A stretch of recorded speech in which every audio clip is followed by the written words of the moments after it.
On that important day, I stood in front of my father's grave. My father had been the CEO of a major company, and after his death, my brother-in-law Kyle took over. He inherited the company and a huge fortune.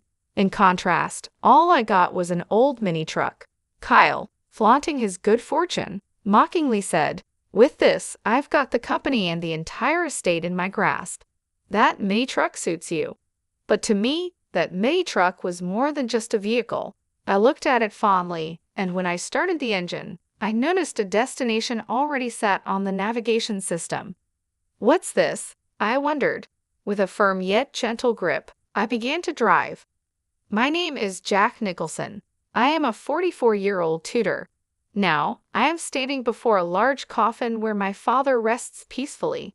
My relationship with my father had always been very complicated. He built a construction company from scratch, but I chose a different path. I left home to become a teacher right after university, fulfilling a childhood dream. This decision led to many heated arguments, and for a long time, we barely spoke. But despite our disagreements, I never hated my father. I had my own dreams to follow, and I couldn't give them up to run the family business. Even though I felt a strong duty as the eldest son, guilt weighed on me for not meeting my father's expectations. This guilt kept me from visiting my parents' home. My mother relied on my sister, Lauren, to update my father about my life. Lauren and her husband would often send expensive gifts or arrange trips for my father's birthday or their anniversary, pretending they were from me. Each time, Lauren would encourage me, saying, "I wish you and Dad could talk directly. He's just trying to be strong." Deep down, he must be feeling lonely. I often thought about Lauren's words and would just shake my head. But one day, I got the sad news that my father had cancer. When I heard this, I quickly quit my job and went back to where my family lived. I realized that what really mattered was life itself, and the past arguments with my father seemed so small. I decided to move back to my hometown, teach at a local school, and take care of my sick father. At first, my father was shocked to see me return, but he eventually accepted it quietly. I didn't say much either. I just stayed by his side and took care of him, helping him whenever he needed it. He would thank me softly, and those words brought me some peace. Sadly, my father's fight with his illness ended. The last chapter of his life closed quietly with me, Lauren, and our mother by his side. We couldn't know what he was thinking in his last moments, but we hoped his soul was at peace. Even though we expected it, losing him deeply affected us all. My mother, Lauren, and even my young nephew, Peter, were all very sad and cried. The only one who didn't show any emotion was my brother-in-law, Kyle. During the funeral preparations, he coldly asked, "Did he finally die, huh?" Hearing that, I was proud of myself for staying calm and not reacting angrily to Kyle. Instead, I focused on planning my father's funeral. This kept me busy and helped distract me from the pain. I ignored Kyle's harsh words and made sure everything for the funeral was done right. Kyle and I had never gotten along well, and our relationship only got worse over time. But despite everything, I kept my focus during this tough time. I first met Kyle when he was a skilled worker at my father's company, and I really respected his skills. It felt like I had gained a real brother when Kyle married my sister, Lauren. He was 5 years older than me and seemed like a role model. Before they got married, I often asked him for advice on various problems, and he always listened with understanding. One of our big discussions was about whether I should join the family business. Kyle would say, "Sean should live his own life, and Jack, you have your own path. No one knows which choices in life are the best, so the most important thing is to make choices you won't regret later." Encouraged by his words, I switched from business school, where I was studying management, to the Faculty of Education, where I really wanted to study. As time went on, Kyle and Lauren got married and started their life together. 22 years have passed since then, and the distance between my father and me grew wider. I moved on with my life, missing the chance to close that gap. But when I heard about my father's illness, I dropped everything and rushed home. Kyle, who once greeted me warmly, had changed. He now seemed uncomfortable around me. When we were alone, Kyle would say coldly, "You came back in a hurry when you heard Sean was sick, didn't you? But no matter what, you won't inherit anything." His words caught me off guard, and I struggled to respond. "What do you mean? Don't act like you don't know. It might be a coincidence, but even if you now want to run the company, it's already decided that I will be the next leader?" His harsh words shocked me, and I replied louder than I intended. "No, that's not it. I didn't come back for the company. I realized I hadn't been a good son and wanted to apologize to Dad, even if it's late." Kyle dismissed me. "I don't need your fancy talk. It sounds like something from a TV drama. Lauren likes that kind of stuff. But were all those gifts you sent just a way to look good in front of Sean?" "That's absolutely not true." I tried to explain, but Kyle had already made up his mind and wasn't interested in believing me. His words also seemed like a slight against Lauren, and for the first time, I felt a deep divide between us. Ever since that incident, I started to feel really upset with Kyle. He began to mock me openly. "No matter how much you try to win Sean over, that time has passed. Don't make me laugh. Go back to where you belong and take care of your troubled students," he would say. At first, I thought deeply about how I appeared to others and how they saw me. But Kyle's words showed he was more concerned about himself than our father. His behavior often seemed disrespectful to both his father-in-law and his wife, Lauren. I started to believe that Kyle had married Lauren mainly to get closer to my father's company and wealth. He rarely visited my father when he was sick and didn't help take care of him. Now, all I could do was work as hard as possible to protect the company my father, Sean, had built. Kyle always sounded polished, but he really just wanted to avoid problems. On weekends, he would go play golf, claiming it was for business. He hardly ever took care of his own son. He said he wanted his son to learn many skills to eventually take over the business, but he left all the driving and housework to Lauren. When Lauren showed a bit of unhappiness about this, Kyle would passionately take her hand and say, "I'm giving my all for Sean's sake. Now is the time to produce results by any means necessary. Let's overcome this trial together." Lauren found it hard to stand up to him and usually just nodded, even though she seemed reluctant. Kyle was good at acting like the perfect husband in front of Lauren, so it's no surprise she believed him. He showed his true self to me, probably because he thought I was like him. I eventually got used to Kyle's mocking, and it didn't bother me as much. However, when our beloved father passed away, I was heartbroken. I felt a deep sadness and emptiness. Although Kyle seemed upset about our father's worsening health, I couldn't shake the feeling that he had been waiting for this moment. This thought made me very sad and angry.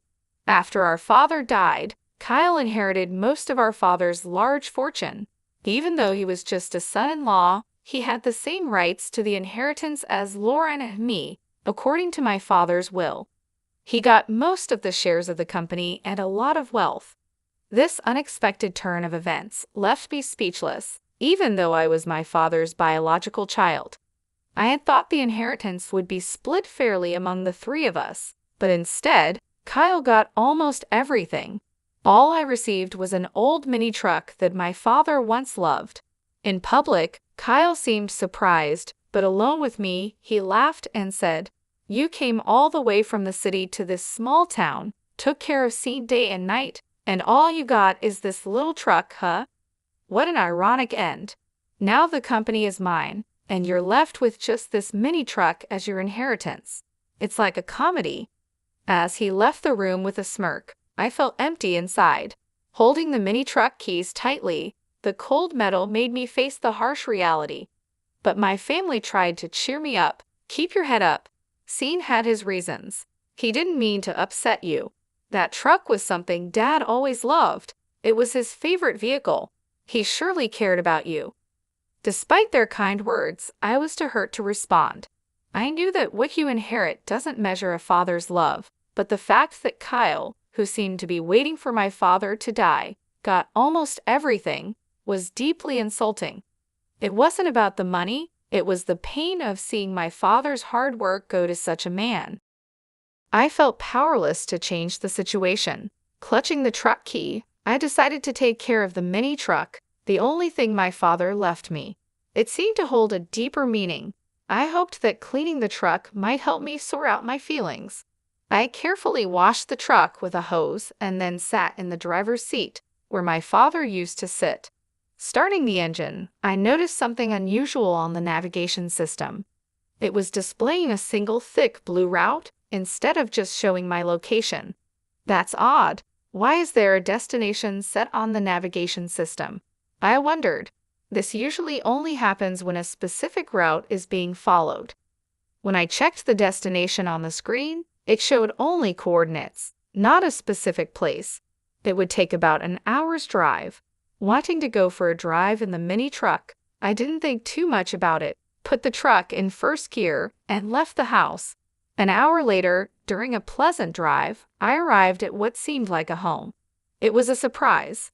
In front of me was a small, modest house, quite different from the larger homes in my hometown. It felt warm and inviting. The area was quiet, and I couldn't see or hear anyone else around. I got out of the truck and stood in front of the house, feeling a bit confused. There were no signs to indicate what this place was, but it seemed the navigation system had brought me here for a reason. With some hesitation, I rang the doorbell. As the door slowly opened, the person I saw was the last one I expected, my mom. "I've been waiting, Jack. Come in, dear," she said. "Why are you here, Mom? And how come this place was set in Dad's navigation system?" I asked. "I will explain everything, but first, come inside and relax," she replied. Following her inside, I found the interior simple yet cozy, with just the essentials. My mom made some tea and started to explain in a calm voice. "Actually, this was your father's secret hideout." A hideout? I was surprised. I've never heard about Dad having a place like this. She explained, "This place is our secret spot. We came here when we needed our own space or when we wanted some peace and quiet. If we ever had a small argument, our rule was to come here to cool off. You didn't know about it, did you?" I was stunned and deep in thought. I had no idea such a family rule existed. She continued, "And this is something your father wanted you to have." Saying this, she handed me a brown envelope. It was slightly bulging, as if something important was packed inside. I decided to read the letter addressed to me. "Jack, I have caused you a lot of trouble and made you endure unbearable hardships over the years. I am truly sorry from the bottom of my heart." The letter was filled with my father's reflections on his past mistakes and his deep gratitude towards me. He wrote, "Your mother often tells me that it was your choice to leave home, and a son has the right to choose his own path in life. We are both stubborn, but when you came back after I fell ill, it was a wonderful surprise for me, although I couldn't express it well, because I'm not good at showing my feelings. I am deeply grateful to you for supporting and taking care of the family." This was the first time I heard such heartfelt words from my father, and it made me very emotional. The letter also mentioned Kyle. To tell the truth, my distrust towards Kyle grew over time. He's good with words and makes people feel comfortable, but I could see his true nature. I suspected his sneaky behavior around the house was his way of trying to claim ownership. I was too tired from work and taking care of you all to notice his cunning actions, but now, knowing Kyle as I do, I believe these suspicions were correct. The letter continued, "I have no intention of giving the company to you, but if something unexpected happens, I have left a significant amount of money with your mother. This is to ensure that you and Lauren will not be in need. Please accept it." After finishing the letter, I looked up at my mother. She said nothing but looked at the brown envelope. I hesitantly reached for it and checked its contents, confirming everything was in my mother's name. She began to speak firmly. "If I transfer the accounts to you and Lauren's names, it would be considered a gift under tax laws. If it's mentioned in the will, Kyle might try to take it. Your father gave this money to me secretly while he was still alive to avoid Kyle's interference. Now, I want to give it to you and Lauren as a living gift." She explained this to me, but I was still trying to understand the full impact. The amount written in the account book she showed me was huge, unlike anything I could have imagined. I had never seen so much money before. It meant a lot to me that my dad had left this for me, not because of the amount, but because it showed he really cared about me, not just Kyle, who was seen as his successor. This touched me deeply. We didn't often share deep emotional words, but I knew he always cared deeply for us. "I want everything I entrusted to your mother to be passed on to you as a thank you for all the gifts you've given me, and for that, I am truly grateful," he wrote. Before I knew it, tears were streaming down my face. I couldn't hold back my emotions. For a long time, I felt that my father never really understood me, but I was completely wrong. He always understood and valued me. That's probably why he trusted me with that old mini truck, knowing I would value it and use it well. "Mom, I really wish I could have done more for Dad," I said, feeling deep regret. But my mother comforted me with a gentle smile. She seemed to understand the regret I felt, saying, "It's natural to think you could have done more when mourning a parent. But you brought your father great joy and gave him so much love. You were his greatest pride." Hearing her words made me cry again. They also inspired me to make a firm decision. I wouldn't let the company my father built fall into the hands of someone like Kyle, who had wished for his death. I had decided to quietly resist and make a careful plan without letting Kyle know I had acquired a significant fortune. The first step was to contact the corporate executives my father had trusted to build a foundation for their support. They agreed to help, supporting my desire to carry on my father's legacy. Their reactions made it clear that my father had never spoken poorly of me. Meanwhile, my mother and sister acted soothingly during the will reading, keeping Kyle's attention off me. They continued to act the same way in front of Kyle, which made him think he had succeeded and look down on me with arrogance.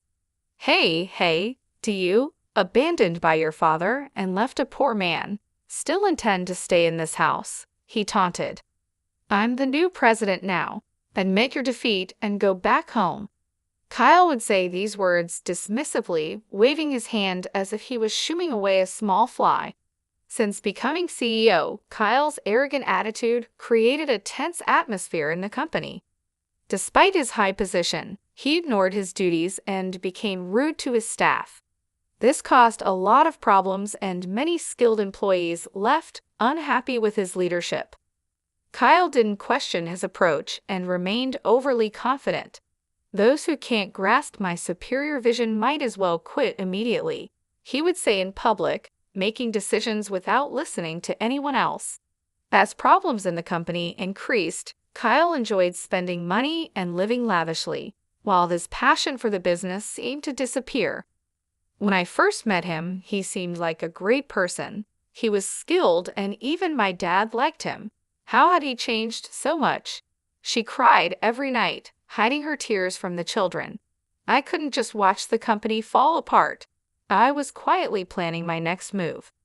The day came when I acted. I left home early and waited at the office for Kyle. When he walked into the president's office, he was shocked to see me sitting there. "What the hell are you doing? Why are you sitting there? Get this person out of here," he demanded. "The one who should be leaving is you," I replied calmly. "What are you talking about? Have you lost your mind?" Kyle looked at me as if I was an annoying insect. Using the assets our father left us, I had bought the majority of the company's shares. An extraordinary general meeting of shareholders was held, and you were officially removed as president. "Kyle, I'm sorry to say, but you are no longer the president of this company." "Wait just a minute," he stammered, confused and repeating words that made no sense. "Don't you understand? I now control 2/3 of this company's shares. You thought the inheritance was just an old mini truck, but that truck turned into money in an unexpected way." Kyle tried to dig into details about the hideaway, but I avoided his questions and changed the subject, which only made him more upset. The game is over. Leave this place immediately, I told him calmly and handed him several documents. As Kyle looked through them, his face went white. "What is this?" he asked. "These are the minutes from the extraordinary general meeting of shareholders, and this other document is your dismissal notice," I explained. Kyle became very angry, crumpled the papers in his hands, and shouted, "You think this will hold up? I'll take legal action." "Go ahead with legal action. We have good reasons for our actions," I responded calmly. "What reasons?" "You've just been after the old man's wealth and this company from the start." "It's nothing but jealousy," Kyle accused. "Let me ask you directly, Kyle. Have you been using company assets for personal use and signing leasing contracts for your own benefit?" I asked. "What if I have? What's it to you?" Kyle replied, his face turning pale with shock. "How did you know about that?" he stammered as I listed his misconduct, like taking home computers and other appliances meant for company use. "There's more. Computers and TVs that should be at the office are at your house, being used for personal things. Isn't that enough reason to act?" I pressed on. Struggling to respond, Kyle frantically tried to defend himself. "Why? How do you know about that?" he asked, his lips trembling. I kept my gaze fixed on him and continued, "You should have been more aware of your responsibilities. Did you become complacent when you thought you controlled everything?" I had been gathering information about Kyle's actions from the company's executives. After our father passed away, Kyle became more arrogant. He used to at least pretend to respect others, but as president, he began to shift his work onto others and even fell asleep in his office.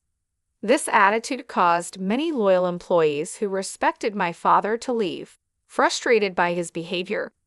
Kyle, upset by the situation, doubted my ability to manage, emphasizing that it was impossible for me to fulfill the role of a manager. I had never worked a day in this company. Think about it, how can someone with no experience in running a company become president? It's impossible to trust management to someone like you, Kyle argued. "You're absolutely right," I agreed. "I have no intention of becoming the president of this company. My sitting in this chair is just a symbolic message to you. In fact, a new president has already been elected by a different board of directors and is already carrying out their duties." Kyle was stunned. He stood there with his mouth open and his eyes wide, shocked by the turn of events. He'd been sure that I was after the presidency and had schemed to replace him. As I've said many times, I'm not after the president's position. My only goal is to honor my father and protect the company he spent his life building, I explained. "Who would believe such fancy talk?" Kyle retorted. He thought I only cared about the wealth and status that came from our father, not his true worth. After my reply, Kyle trembled with anger for a moment, but then composed himself. "Do you think this is over and you can just enjoy it?" he scoffed, and then stormed out of the president's office. That night, something unexpected happened. Lauren threw divorce papers at Kyle, ending their marriage. This was a result of his misconduct at the company and his eventual firing. The new president was chosen from among the directors who respected my father and were determined to protect what he built. I felt the company should be led by someone who would continue my father's legacy, a sentiment my mother and sister supported. As I coordinated Kyle's dismissal with the lawyers, Lauren was preparing for the divorce. On the day she mentioned divorce, her hurt voice filled the house with a heavy atmosphere. "Why do you turn away from me now? Is it because I've lost the title of president and you've lost interest in me?" Kyle asked. Maintaining her calm but firm, Lauren replied, "There's no point in talking about betrayal. You were the one who betrayed our relationship from the start. Your love was not for me but for the title of the president's daughter. You neglected our home, didn't help raise our children, showed no respect to our sick father, and in the end, you tried to take everything from our father for yourself. Now it's time for you to face the consequences." Kyle had no response to Lauren's words. She had endured a lot, worrying about her children's futures and the fate of the company. But thankfully, the inheritance from our father gave her a solid financial base to raise her children after the divorce. We planned to live a peaceful life away from conflict with our mother and sister. Our only concern was the possibility of retaliation from Kyle, but he was now out of funds. He had lost a lot of money to an investment scam and was even in debt. This scam involved a man pretending to be from a brokerage firm who was actually a fraudster. Kyle, swayed by convincing words, lost a significant amount. This situation shows how people can exploit those who suddenly have a lot of money. Now, Kyle was suffering the financial consequences of his actions. Meanwhile, I spent fulfilling days taking care of my mother. I enjoyed a peaceful, comfortable life, continuing my work at the tutoring school. My mother and I also took great joy in caring for my nephew Peter, who was very fond of us. His presence added happiness to our daily lives. When I grow up, I'm going to be a president like Grandpa, Peter declared, his words filled with the innocence of childhood dreams. This brought smiles to our faces and even made my mother tear up with emotion. Lauren and I exchanged knowing looks, our smiles reflecting warmth and understanding.